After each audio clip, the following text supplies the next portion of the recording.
guys, how you doing? It's Peabutnutterninja, guys, and guess what? Another god is coming out for Smite.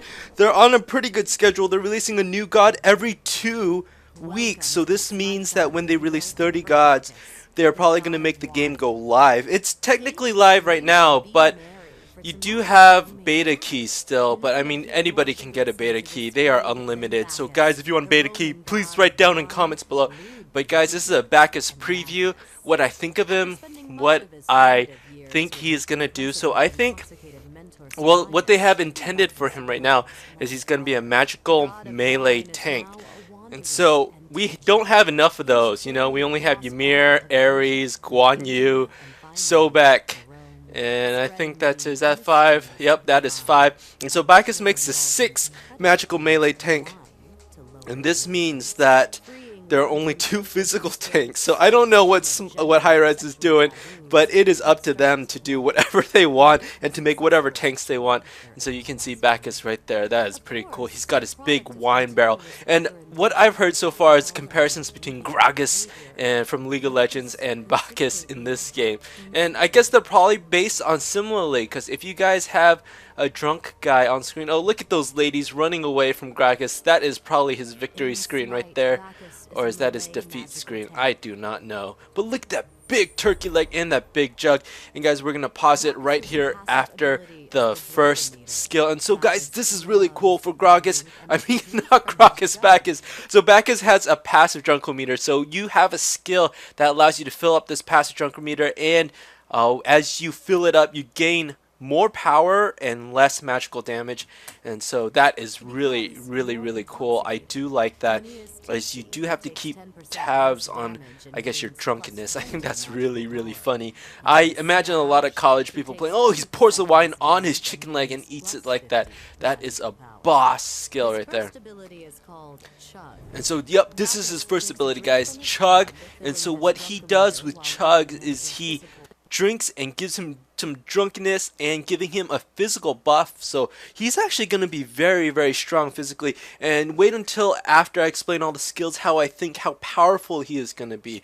I feel like he could be a second ymir, to be honest, and I'll tell you why in a short time. So that is his first skill. He gets drunk and gains damage. So belly flop from Bacchus, and look at this. And boom! He goes and he jumps him and he knocks him up in the air. So that skill itself is not too bad. That's not overpowered or anything. But as soon as you're drunk, guess what happens? They're slowed. So guys, that is his second skill. So when that happens, he's going to do damage, a knock-up, and a slow. And depending on how much percent damage, I figured that they're going to keep his damage percentages really low, because lately Hi-Rez has been putting out really low damage gods, except for Loki. Loki was a beast. But I do think that Gragas is going to... Why do I keep calling him Gragas? Excuse me, Bacchus is going to be very crowd control, very utilitarian. So that's his first knock-up and slow. Watch this skill. So Belch of the Gods, right? So this, you can get a stun when you're drunk, and that is ridiculous. So now you have a slow and a stun on cooldown, and look at that. So he's stunned at the end of the effect, so while you're hitting them, they're just going to be getting hurt. And so with the gem of isolation, that could be pretty powerful, but I don't know. And look at that. So look at Intoxicate. He does huge area effect, first of all, and he slows them for 8 seconds. On top of that, he intoxicates them, which I think makes him kind of go side to side. Do you see that? How he's just moving side to side there? So everyone gets forced to move side to side, straight left and right, if you're intoxicated. So guys, this is almost a triple threat in terms of crowd control. And here is so powerful because 1, he has that slow, 2, he has a stun, and 3, he has a jump. So right now Gragas, he has a jump and his slow are actually integrated into the same effect. So that's actually not too bad. That's using 2 in 1, but that can make him really powerful anyway. So he has a jump / slow, and he has a stun on top of an ulti that also slows. And here's ulti doesn't slow. So I'd be very interested to see if Bacchus can combat and here's superior skills. And so this Gragas, I believe, is going to be super foul. Look at his Drunkle meter at 93%. Look at that belch. He's going to get a stun off at the end for 1 second. He's going to get a belly flop there. And if he didn't die, he would have gotten slow. Look at how much damage that is. That is pretty late game. So look at, he's level 11 right here. So keep track about how much damage he really does. And so bam, not too much damage at level 11, but he is building more tank.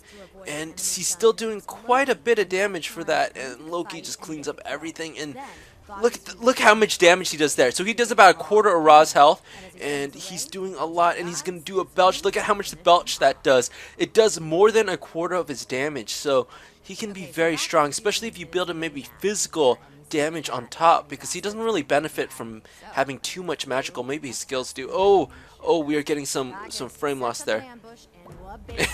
That's funny. He jumps right into Bastet. Oh, that is hilarious. And you can see he's going to be incredibly strong with Creeping Curse. I do think that he's going to be super strong with Creeping Curse. And I will probably start off my builds with Creeping Curse. And so I actually wanted to showcase one more thing at the very end of this video. And it's not anything to do with Bacchus. In fact, it's another ability that they're going to add in game. Hold on. Wait for it. Thor is actually going to use this ability, but I guess right now they're just jungling and laning. But he can be so strong. And oh, I'm getting some lag right there again, and that is no problem. And he doesn't do too much damage just straight off the bat, but you know, it will scale up very heavily. So is he hybrid? I don't think he's a real hybrid god. I think, okay guys, watch this, watch Thor, okay? So Thor is busting his Aegis, he's running, and then guess what? So Thor knows he's gonna die. He flashed. Did you see that? Hold on, I'm gonna rewind it for you right there. He flashed right after his skill. And look, so he's gonna die. And if you guys know Thor, he doesn't have any dashes or flashes away. So unless Thor's getting a complete skill overhaul, then guess what he's gonna get? We're gonna get a new ability called Flash, and we're gonna be able to teleport just a little bit further, just to get out of the range of those enemies chasing you. So guys, this is gonna change the way that we play this game again. So guys, expect that. Expect Bacchus. Expect. I think he might come out on Friday because they haven't really released the gameplay, and usually Hi-Rez is going to release the gameplay before, so they're going to release the gameplay probably on Thursday, November 15th, and Bacchus is going to come out on Friday. So guys, save up your favor and definitely look forward to that. But guys, abilities are changing. They are adding that flash. I'm very excited to see what that does. It probably adds either base movement speed or some type of reduced crowd control as you are on cooldown. But I'm very excited to see what does happen, guys. And as always, thank you so much for watching this preview. Peace, love, and ninja. Peabutnutterninja signing out. Bye-bye.